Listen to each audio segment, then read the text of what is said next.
সুপ্রিয় শিক্ষার্থীরা, আসসালামু আলাইকুম।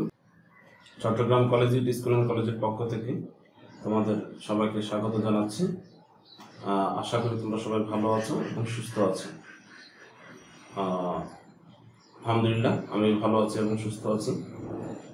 তোমাদের সাথে আজকে আমার প্রথম ক্লাস উচ্চ মাধ্যমিক শাখায় চট্টগ্রাম কলেজের প্রথম ওরিয়েন্টেশন ক্লাসে, অর্থাৎ আজকে রসায়নের ওরিয়েন্টেশন ক্লাসে তোমাদেরকে আবারও স্বাগত জানাচ্ছি। তোমাদের সাথে আজকে মূলত পরিচিতিমূলক ক্লাস নেব আমি,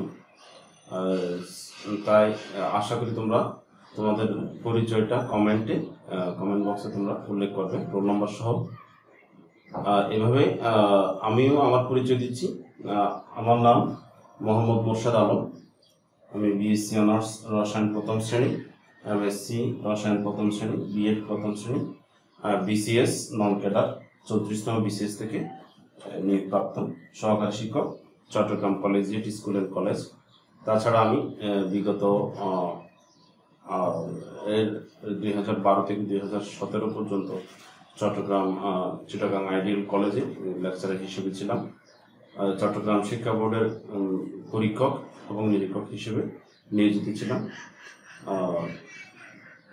কলেজ সেকশনে দীর্ঘদিন যাবৎ পড়ানোর একটা অভিজ্ঞতা আমাদের রয়েছে। সো আশা করি তোমরা ক্লাসগুলোকে খুব গুরুত্ব সহকারে করবে এবং প্রদত্ত বাড়ি কাজগুলো খুব যত্ন সহকারে করা রাখবে। যখনই আমরা স্বাভাবিক পর্যায়ে ফিরে আসবো, এই মহামারী কোভিড-19 থেকে আমরা বেরিয়ে যখন আমাদের স্বাভাবিক কার্যক্রম পরিচালনা করব, তখন আমরা এই কাজগুলো দেখব। আশা করি তোমরা তোমাদের সিলেবাসটি যথাযথ গুরুত্ব সহকারে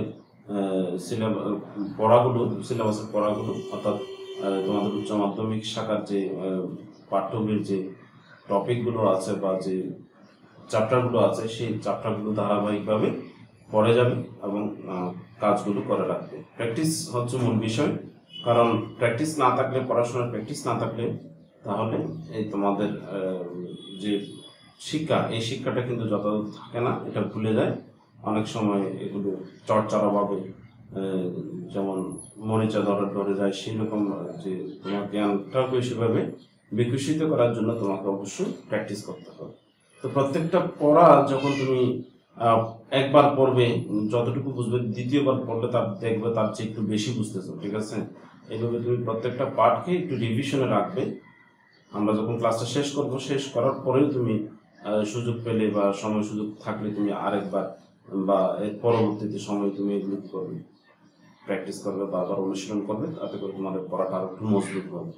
তো রসায়নের বেসিক ধারণার মধ্যে আমরা সবাই জানি রসায়ন হচ্ছে একটি মৌলিক বিজ্ঞান। এটাকে অনেক সময় কেন্দ্রীয় বিজ্ঞান বা সেন্ট্রাল সায়েন্সও বলা হয়, এবং এটা অত্যন্ত একটি পুরনো বিজ্ঞান, তোমরা জানো। তাহলে এই পুরনো বিজ্ঞানটা, অর্থাৎ বিজ্ঞানের শুরু থেকে, বিজ্ঞান যখন মানুষ চর্চা করেছিল তখন শুরু থেকে কিন্তু এই মৌলিক বিজ্ঞান অর্থাৎ রসায়ন মানুষ চর্চা করে এসেছিল। তোমরা জানো খ্রিস্টপূর্ব 250 খ্রিস্টাব্দে, 2500 খ্রিস্টপূর্বে যে ডেমোক্রিটাস ভারতীয় দার্শনিক কণা দ্বারা পরমাণুর ধারণা দিয়েছিলেন। তাছাড়া পুরান ভারতীয়রা অনেক পূর্বে থেকে এই সমস্ত বিষয়গুলো প্র্যাকটিস করে আসছিলেন। তো আলকেমি, তোমরা নাম শুনেছ,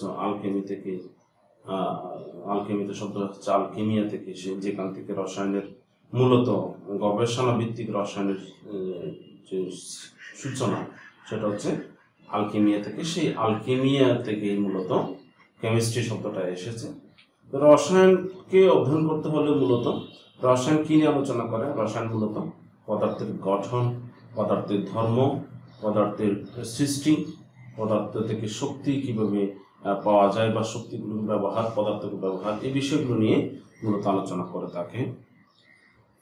তো এই রসায়নকে উচ্চ মাধ্যমিক শাখায় এসে দুইটা পত্রে ভাগ করা হয়েছে। একটা রসায়ন প্রথম পত্র, একটা হচ্ছে রসায়ন দ্বিতীয় পত্র। আজকে আমরা মূলত এখন আমরা মূলত, যেহেতু তোমরা কলেজে মাত্র উঠেছ, তাহলে আমরা প্রথমে তোমাদের রসায়ন প্রথম পত্র নিয়ে কথা বলবো। রসায়ন প্রথম পত্রে রয়েছে 5টা অধ্যায়। এই 5টা অধ্যায়ের মধ্যে প্রথম অধ্যায়টা হচ্ছে ল্যাবরেটরি নিরাপদ ব্যবহার, দ্বিতীয় অধ্যায় হচ্ছে গুণগত রসায়ন, তৃতীয় অধ্যায় হচ্ছে মৌলের পর্যাবৃত্ত ধর্ম এবং রাসায়নিক বন্ধন, চতুর্থ অধ্যায় হচ্ছে রাসায়নিক বিক্রিয়া বা রাসায়নিক পরিবর্তন, পঞ্চম অধ্যায় হচ্ছে কর্মমুখী রসায়ন। এই 5টা অধ্যায়ের মধ্যে মূলত প্রত্যেকটা অধ্যায়ে একাধিক সেকশন রয়েছে, যার কারণে তোমরা পড়লে এই বিষয়গুলো বুঝবে। এখানে এসএসসি পড়াশোনার তুলনায় অত্যন্ত অ্যাডভান্স কিছু পড়াশোনা রয়েছে, যার কারণে তোমরা একাধিক বই এখানে বোর্ড কর্তৃক এনসিটিভি কর্তৃক নির্ধারিত আছে। একাধিক বইয়ের মধ্যে যেই বইটা তোমার পছন্দ লাগে, একাধিক বই তুমি কালেকশনে রাখলে ভালো। যে বইটা তোমার পছন্দ লাগে সেই বইটা তুমি জোগাড় করে বা তোমার অনুশীলনের জন্য রাখতে পারো। তাছাড়া একাধিক বই রাখলে ভালো। তো এনসিটিভি কর্তৃক যে স্বীকৃত সেই বইগুলোর মধ্যে তোমরা বাজারে অনেকগুলো বই পাবে। তার মধ্যে যে বইটা সবচেয়ে ভালো মানের বলে মনে হয়, তোমরা কলেজে আসলে হয়তো আমরা সাজেশন দিতে পারবো, তোমরা সেই বইটি কিনে অথবা একাধিক বই রাখতে পারো, রাখলে তুমি সেটা প্র্যাকটিস করতে পারবে। ঠিক আছে? তো আমরা মূলত আজকে রসায়ন প্রথম পত্রের দ্বিতীয় অধ্যায় অর্থাৎ গুণগত রসায়ন, এই রসায়নের দ্বিতীয় অধ্যায় নিয়ে কিছু কথা বলবো। প্রাথমিক কথাবার্তা যেগুলো না জানলেই নয়। তার মধ্যে আমরা জানি এই গুণগত রসায়নের মধ্যে আলোচ্য বিষয় হচ্ছে মূলত পরমাণুর গঠন, পরমাণুর মডেল, তারপরে তোমার যে বিভিন্ন পারমাণবিক প্রণালী রয়েছে সেগুলো পারমাণবিক প্রণালীর ব্যাখ্যা, তারপরে রয়েছে তোমার বিভিন্ন যে ইলেকট্রন বিন্যাসের নীতি, যে গাউসের নীতি, হুন্ডের নীতি, পাউলের বর্জন নীতি, তারপরে রয়েছে তোমার কিভাবে এই যে কোয়ান্টাম সংখ্যা, কোয়ান্টাম সংখ্যা মূলত পরমাণুর গঠন কেন্দ্রিক। এবং তারপরে রয়েছে তোমার এখানে যে প্র্যাকটিক্যালের মধ্যে রয়েছে কিভাবে আয়ন শনাক্ত করবে, মৌল শনাক্ত করবে। তারপর রয়েছে সেপারেশন টেকনিক, যেমন পাতন, আংশিক পাতন, বাষ্পপতন, ক্রোমাটোগ্রাফি, এগুলো রয়েছে। তারপরে রয়েছে যদি তুমি চিন্তা করো আল্ট্রাভায়োলেট রশ্মি, আইআর রশ্মি, তারপর রয়েছে এমআরআই, বিভিন্ন যন্ত্রের ব্যবহার, এই জিনিসগুলো রয়েছে। তারপরে এই চ্যাপ্টারে মূলত দ্রাব্যতা গুণফল, তারপরে দ্রাব্যতা নীতি, এই বিষয়গুলো নিয়ে কথা আছে। এই সমস্ত বিষয়গুলো আমরা ধাপে ধাপে জানবো। ঠিক আছে? তার প্রথমে আমরা যেহেতু পরমাণুর এই গঠনটা নিয়ে একটু কথা বলবো, যেহেতু পরমাণুটা হচ্ছে রসায়নের মূল ভিত্তি হচ্ছে কিন্তু পরমাণু অণু, এই সমস্ত কিছু। এর মধ্যে তোমরা নবম, দশম বা ষষ্ঠ শ্রেণী থেকে অণুপরমাণু এই বিষয়গুলো কিন্তু কথা বলে আসছি। তো পরমাণু কি মূলত সেটা তোমরা জানো।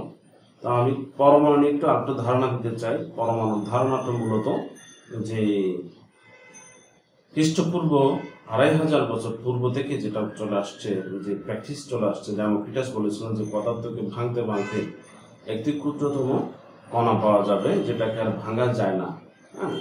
তিনি এর নাম দিয়েছিলেন অ্যাটম। অ্যাটম শব্দটা আসছে মূলত অ্যাটমোস, অর্থাৎ নট টু কাট, যেটাকে আর ভাঙা যায় না। তাহলে এই ধরনের শব্দটা যেটাকে আর ভাঙা যায় না, এরকম একটা কণা পাওয়া যাবে পদার্থকে ভাঙলে, সেটার নাম দিয়েছিলেন তিনি পরমাণু। কিন্তু পরমাণুটি সেই সময়ে যারা বিখ্যাত দার্শনিক ছিলেন, যেমন এরিস্টটল এটার এই মতবাদের বিরোধিতা করেন। তিনি মনে করতেন যে সকল পদার্থকে ইচ্ছা মতো ভাঙা যাবে, পদার্থকে এই বা ক্ষুদ্রতম কণা কোনো কিছু নেই, এই ধরনের একটা ধারণা তিনি পোষণ করতেন। তাই সেই সময়ে এই থিওরিটা, অর্থাৎ যেটা আমরা সবাই জানি যে পরমাণু তত্ত্বটি, অর্থাৎ ডেমোক্রিটাসের তত্ত্বটি তখন মাটি চাপা পড়ে যায়। পরবর্তীতে আবার 1803 সালে ব্রিটিশ স্কুল শিক্ষক, বিজ্ঞান এবং গণিতের শিক্ষক তিনি ছিলেন জন ডালটন আবার সেই পুরনো যে মতবাদটিকে তিনি নিজের মতো করে কিছু কোনো মানে এটাকে বলা হয় কি, এটা নিজের মতো নিজের একটা তথ্য বের করেন যে পরমাণু, যেটাকে ডালটনের পরমাণুবাদ বলা হয়। তোমরা সবাই জানো এই পরমাণুবাদটাও কিন্তু অষ্টম শ্রেণীতে বা সপ্তম শ্রেণীতে তোমরা পড়েছো। এই পরমাণুবাদের উপর ভিত্তি করে কিন্তু একটা আলোড়ন সৃষ্টি হয়, যে ডাল্টনের পরমাণুবাদের উপর ভিত্তি করে পরবর্তীতে সবাইকে পরমাণু নিয়ে গবেষণা হয়, যে পরমাণু কি রকম হবে এই বিষয়টা নিয়ে সবাই একটু গবেষণা লিপ্ত হন। সারা বিশ্বে একটা আলোড়ন সৃষ্টিকারী মতবাদ যে পরমাণুবাদ, সেই মতবাদের ভিত্তিতে কিন্তু অনেকে অনেক ধরনের গবেষণা করেন যে পরমাণুর অস্তিত্ব কিরকম হতে পারে। পরমাণু আসলে নিরাতস্বয় এটি ক্ষুদ্র কণিকা বা কণা, যেটাকে খালি চোখে দূরের কথা মাইক্রোস্কোপেও দেখা যায় না, সাধারণ মাইক্রোস্কোপেও কি দেখা যায় না। তো এটাকে দেখতে হলে কি লাগে? ইলেকট্রন মাইক্রোস্কোপ লাগে। ইলেকট্রন মাইক্রোস্কোপ হচ্ছে এমন একটা বিষয় যেটা স্বাভাবিক মাইক্রোস্কোপের লেন্সের চেয়ে 20 লক্ষ গুণ বড়, ঠিক আছে? 20 লক্ষ গুণ বড় জুম করে এটাকে দেখলে আমরা কি করতে পারি, যে পরমাণুকে দেখার একটা সুযোগ সম্ভাবনা আছে। অর্থাৎ ইলেকট্রন মাইক্রোস্কোপ লাগে এটাকে। এটা এত বেশি মানে পাওয়ারফুল একটা মাইক্রোস্কোপ যে সাধারণ মাইক্রোস্কোপ 20 লক্ষ গুণ জুম করা সম্ভব। তো এই ইলেকট্রন মাইক্রোস্কোপের মাধ্যমে পরমাণুর একটা অস্তিত্ব দেখা সম্ভব হয়েছে, যেটাকে আমরা যদি ন্যানো স্কেলে নিয়ে যাই, এটা হচ্ছে প্রায় একটা পরমাণুর হচ্ছে 10⁻⁹ ন্যানোমিটার। এভাবে দেখা যায় যে 1000 কোটি পরমাণুকে যদি একত্রে করা যায় তাহলে এটার দৈর্ঘ্য হয় প্রায় 1 মিটার। সুতরাং এইভাবে আমরা যদি চিন্তা করি যে একটা পরমাণু ঠিক কতটুকু ছোট, যেটা আমরা এটা কল্পনা করতে পারি, জাস্ট এটা একটা অতি ক্ষুদ্র একটা কণিকা, যেটার পদার্থের গঠনকারী একক বা গঠনকারী যে কণা, ক্ষুদ্রতম কণা। কিন্তু পরবর্তীতে বিজ্ঞানীরা আরো গবেষণা করে দেখলেন যে পরমাণুকেও কি করা যায়, ভাঙা যায়। পরমাণুকে ভাঙলে এই নিরাতিশয় ক্ষুদ্র কতগুলো কণিকা পাওয়া যায়। এই কণিকাগুলোকে বলা হয় মৌলিক কণিকা। তাহলে আমরা দেখি, তাহলে আমরা যদি চিন্তা করি যে পরমাণুকে ভাঙলে তাহলে কি একটা হাইড্রোজেন পরমাণুর ব্যাস হচ্ছে কত জানতাম? পরমাণুকে ভাঙলে দেখা যায় পরমাণু, ঠিক আছে? এই পরমাণুকে ভাঙলে কি পাওয়া যায়? এগুলোকে বলা হয় মৌলিক কণিকা। পরমাণুকে ভাঙলে পাওয়া যায় কি? মৌলিক কণিকা।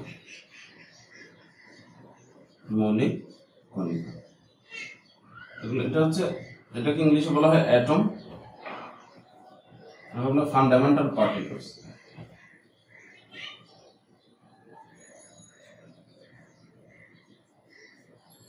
ফান্ডামেন্টাল পার্টিকলস, ঠিক আছে? এই ফান্ডামেন্টাল পার্টিকলস মৌলিক কণিকা আবার 3 প্রকার। হচ্ছে স্থায়ী মৌলিক কণিকা,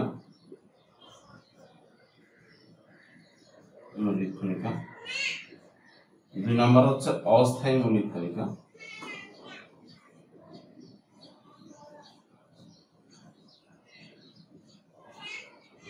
আর এটা হচ্ছে কম্পোজিট কণিকা।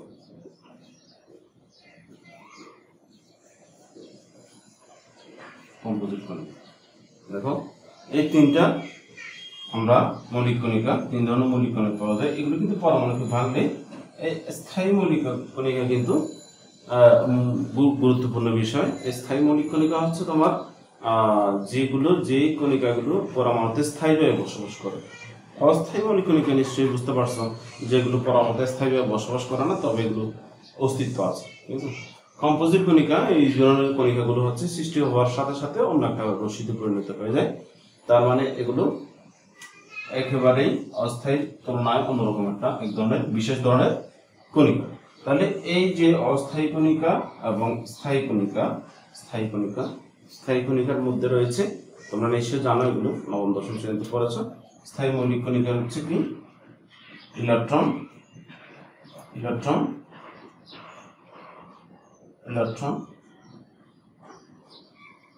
2 নাম্বার হচ্ছে প্রোটন, আরটা হচ্ছে নিউট্রন। ইলেকট্রন, প্রোটন এবং নিউট্রন, এই তিনটা হচ্ছে কি পরমাণুর যে মৌলিক কণিকার মধ্যে স্থায়ী মৌলিক কণিকা হচ্ছে তিনটি, এটা হচ্ছে ইলেকট্রন, প্রোটন এবং নিউট্রন। এই তিনটা বিষয় সম্পর্কে তোমাদেরকে আজকে মূলত আমি পড়াবো। যে তাহলে বুঝতেই পারছো যে পরমাণুকে একটা হাইড্রোজেন পরমাণুর ব্যাস হচ্ছে, একটা হাইড্রোজেন পরমাণুর ব্যাস হচ্ছে তোমার 10⁻৯, ঠিক আছে। তারপর 10⁻৯ কত, 0.1 ন্যানোমিটার, মানে হচ্ছে আচ্ছা 0.1 ন্যানোমিটার, এটা 0.1 ন্যানোমিটার, 1 ন্যানোমিটার মানে হচ্ছে 10⁻৯ মিটার। তার মানে এটা 10⁻10 বলতে পারো তুমি, এটাকে বলতে পারো ব্যাস হচ্ছে 10⁻10 মিটার। এটাকে অ্যাংস্ট্রম স্কেলে নেওয়া হয় অনেক সময়। 1 অ্যাংস্ট্রম ইকুয়াল টু হচ্ছে 10⁻10 মিটার, এটা অ্যাংস্ট্রম বলা হয়, অ্যাংস্ট্রম। এটা হচ্ছে ন্যানোমিটার, এটা হচ্ছে ন্যানোমিটার, অর্থাৎ যেগুলো খুব ছোট, যেগুলো খুবই ক্ষুদ্র কণিকা, এই সমস্ত যেগুলোকে মিটার স্কেলে নিলে অনেক বড় একটা সংখ্যা বা অনেক বিশাল একটা হয়েছে, সেগুলোকে আমরা ন্যানোমিটার নিয়ে গেলে সেগুলোকে আমরা সহজে মানে একটা সংখ্যা নির্ধারণ করা যায়, সেজন্য ন্যানো স্কেলে এগুলোকে কাউন্ট করা হয়। তো একটা হাইড্রোজেন পরমাণু কত ছোট দেখতে পাচ্ছ, যে 10⁻1 ন্যানোমিটার যদি এত হয়, তাহলে 0.1 ন্যানোমিটার মানে কি হবে, তাহলে 1 nanometre equal to 1 nanometre equal to হচ্ছে 10⁻9 মিটার। সো 10 ন্যানোমিটার 0.1 ন্যানোমিটার মানে হচ্ছে 0.1 ন্যানোমিটার ইকুয়াল টু হচ্ছে 10⁻9 ইনটু 0.1। তার মানে বুঝতেছো, তাহলে 10⁻10 মিটার, 10⁻10 মিটার। তাহলে দেখা যায় আমরা যদি একটা হাইড্রোজেন পরমাণুকে চিন্তা করি, সেটা হচ্ছে 1 মিটারকে যদি 1-এর পরে 10টা শূন্য দিয়ে ভাগ করা হয়, তাহলে এই তো বড় একটা সংখ্যা দিয়ে ভাগ করা হয়, যতটুকু অংশ থাকে সেই অংশটাই হচ্ছে একটা হাইড্রোজেন পরমাণুর ব্যাসের সমান, অর্থাৎ আকার একটা পরমাণু হাইড্রোজেন পরমাণু। এটা খালি চোখে কখনোই দেখা যাবে না এবং স্বাভাবিক মাইক্রোস্কোপ দিয়ে দেখা যাবে না। এটা দেখার জন্য কি লাগবে, ইলেকট্রন মাইক্রোস্কোপ লাগবে। কিন্তু এই পরমাণুকেও কি করা যাচ্ছে, ভেঙে বিভিন্ন কণিকা পাওয়া যাচ্ছে এবং এগুলো অস্তিত্ব আমরা অলরেডি দেখতে পাচ্ছি এবং আমরা জানি এগুলো হচ্ছে ইলেকট্রন, প্রোটন এবং নিউট্রন। তাহলে ইলেকট্রন, প্রোটন, নিউট্রন যদি তোমরা জানতে চাও, তাহলে ইলেকট্রন কি ধরনের, ইলেকট্রন কি ধরনের বা ইলেকট্রন সম্পর্কে আমরা পড়াশোনা করলে দেখি, তাহলে ইলেকট্রন এটাকে কি দ্বারা প্রকাশ করা হয়, প্রোটন,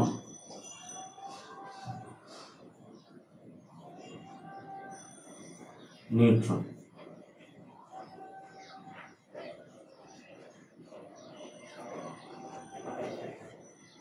তাহলে আবিষ্কার,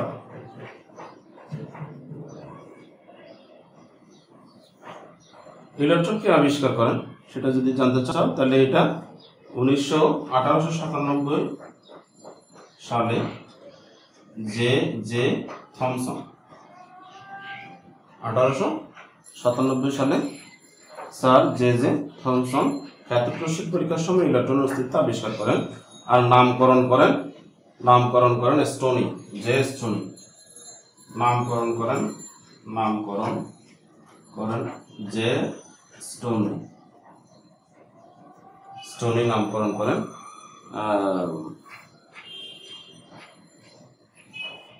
তারপরে এটা ইলেকট্রনের অবস্থান হচ্ছে কোথায়, অবস্থান হচ্ছে পরমাণুর কেন্দ্রের বাইরের শক্তি স্তরে,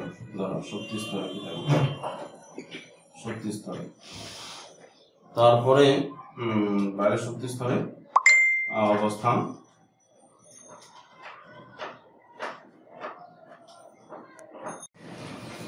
এরপরে আমরা দেখব ইলেকট্রনের শক্তি স্তরে তার অবস্থান আছে, ঠিক আছে। উপরে প্রতীক, ইলেকট্রনের প্রতীক তোমরা সবাই জানো, এটাকে সাধারণত E- দিয়ে প্রকাশ করা হয়। তারপরে তার ভর, ইলেকট্রনের ভর কত?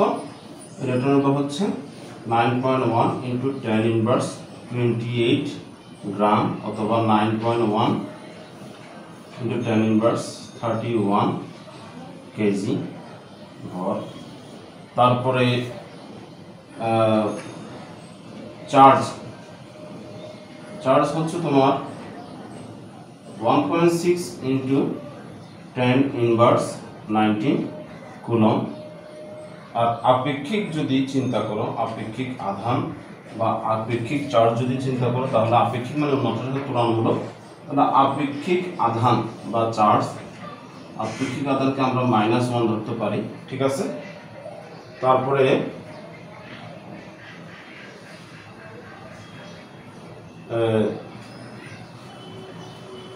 এই হচ্ছে ইলেকট্রন সম্পর্কে প্রাথমিক ধারণা, অর্থাৎ ইলেকট্রন কি কি আছে, ইলেকট্রনের মধ্যে ইলেকট্রন কোথায় অবস্থান করে, ইলেকট্রনের চার্জ কত, ইলেকট্রনের ভর কত, বা ইলেকট্রনের অবস্থান কোথায়, ইলেকট্রনকে কি দ্বারা প্রকাশ করা হয়, এই জিনিসগুলো আমরা জানলাম।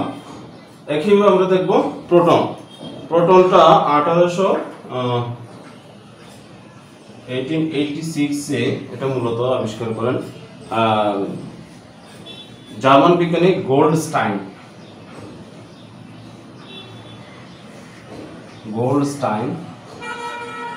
আবিষ্কার করেন।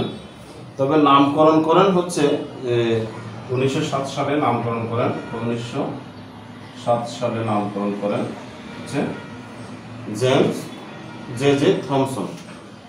এটা জে থমসনই নামকরণ করেন।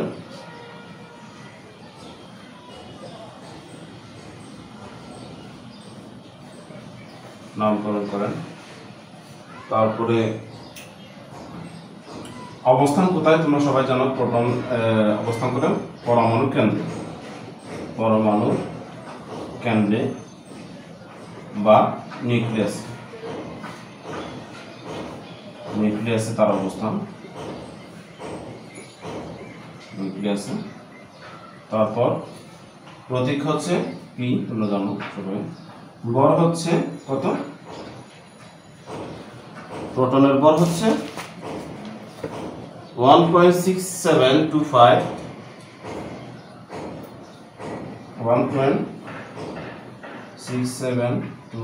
ইন্টু 10 ইনভার্স 24 গ্রাম, অথবা কেজিতে নিলে কি হবে 1.6725 ইন্টু 10 ইনভার্স 27 কেজি। ওকে, কেজি নিয়ে গেছে। আর চার্জ হচ্ছে কত? প্রোটনের চার্জ, ইলেকট্রনের চার্জের এটা যেহেতু চার্জ মাইনাস, এটা মাইনাস হবে, চার্জ যেহেতু ঋণাত্মক ইলেকট্রনের চার্জ, তাহলে এখানে এটা হবে প্লাস 1.6 ইন্টু 10 ইনভার্স 19 কুলম, ঠিক আছে। এটা আধানটা, এটা মাইনাস, এটা কি প্লাস, আর এটার আপেক্ষিক আধান হচ্ছে +1, ঠিক আছে।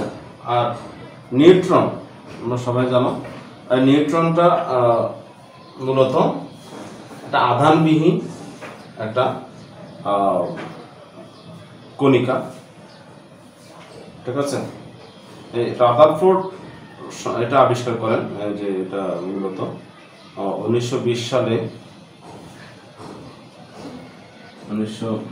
সালে রাদারফোর্ড এটা আবিষ্কার করেন। বিভিন্ন বই বিভিন্ন ধরনের করা আছে, এগুলো রাদারফোর্ড আবিষ্কার করেন। তবে এটা নামকরণ করেন বা আখ্যায়িত করেন হচ্ছে 1932 সালে জেমস চ্যাডউইক। 1932 সালে জেমস চ্যাডউইক এটাকে এই যে নিউট্রন হিসেবে অভিহিত করেন, ঠিক আছে। এটা মূলত একটা যে নিরপেক্ষ একটা কণিকা, যার কারণে এটার মানে কোনো চার্জ নেই, তাহলে এটার চার্জ হচ্ছে 0, আপেক্ষিক চার্জ এটা 0 হবে, কারণ এটা কোনো চার্জ নেই, ঠিক আছে।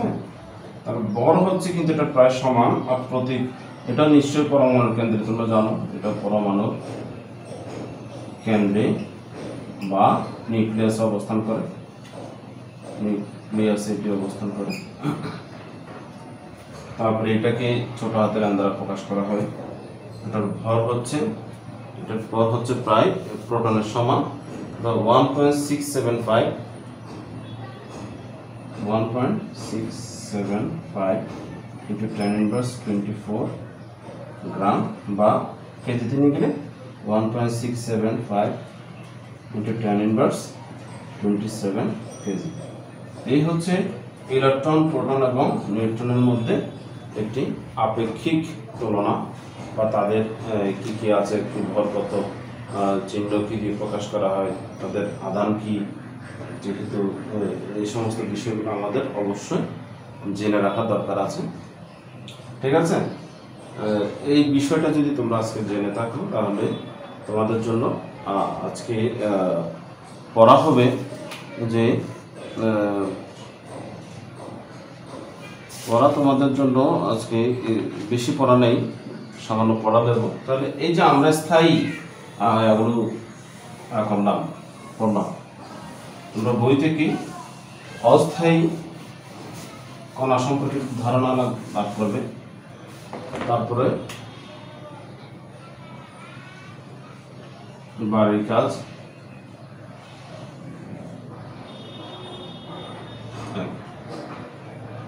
পরমাণু, অস্থায়ী, মৌলিক, কণিকা সম্পর্কে লিখে রাখবে। যেহেতু এটা তথ্যমূলক পড়া, এগুলো হচ্ছে কি তথ্যমূলক মানে পড়াশোনা, সেজন্য একটু লিখে রাখবে।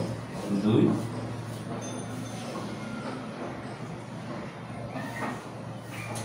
ইলেকট্রন, প্রোটন ও নিউট্রনের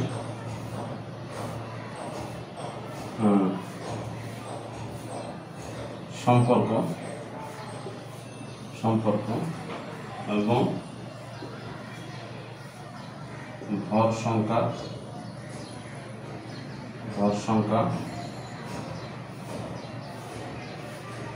পারমাণবিক সংখ্যা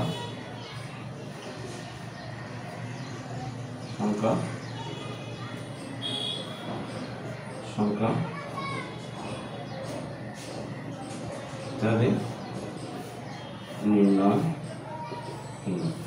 এই দুইটা কাজ তোমরা যেহেতু 9, 10 এগুলো পড়ে আসছো, এই বিষয়গুলো বিশেষ করে ইলেকট্রন, প্রোটন, নিউট্রনের মধ্যে সম্পর্ক, বা ইলেকট্রন